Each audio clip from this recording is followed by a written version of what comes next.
నేను 100 kgs wait ఉన్నాను అనుకోండి, నేను not more than 3 to 4 kgs in a month, అంతకన్నా ఎక్కువ తగ్గుతానికి వీల్లేదు. ఓకే.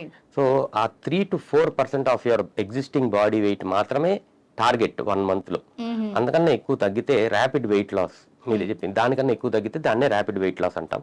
ఓకే. ఈ ర్యాపిడ్ వెయిట్ లాస్ వల్ల చాలా చాలా ప్రాబ్లమ్స్, కాంప్లికేషన్స్ వచ్చే అవకాశం ఉంది. సో గ్యాస్ట్రోఇంటెస్టైనల్ సిస్టమ్ గురించి మాట్లాడుకుంటే గాల్ బ్లాడర్ స్టోన్స్ చాలా ఎక్కువగా వచ్చేస్తాయి వీళ్ళకి, దానివల్ల problems. Okay. Okay, rapid weight loss వల్ల ఫ్యాటీ లివర్ వస్తుంది. యాక్చువల్లీ అందరికీ ఏమని ఉంటుందంటే బరువు బాగా ఉండే వాళ్ళకి ఫ్యాటీ లివర్ ఉంటుంది, నాన్ ఆల్కహాలిక్ ఫ్యాటీ లివర్ ఉంటుంది అంటారు. కానీ ఈ ర్యాపిడ్ వెయిట్ లాస్ వల్ల ఫ్యాటీ లివర్ మీద ఫ్యాట్ అబ్నార్మల్గా చేరుకుంటుంది. సో ఇంటెస్టైన్కి బ్లడ్ వెజల్, స్మాల్ ఇంటెస్టైన్ దగ్గర ఒక బ్లడ్ వెజల్ ఉంటుంది. ఓకే. ఆ ఫ్యాట్ కంటెంట్ అక్కడ ర్యాపిడ్గా తగ్గిపోవడం వల్ల ఈ బ్లడ్ వెజల్ వచ్చి ఇంటెస్టైన్ని కంప్రెస్ చేసి వామిటింగ్స్, రెగ్యులర్గా వామిటింగ్స్ అయిపోతాయి. ఓకే. ఇలాగా మల్టిపుల్ SMA సిండ్రోమ్ అంటాం దీన్ని.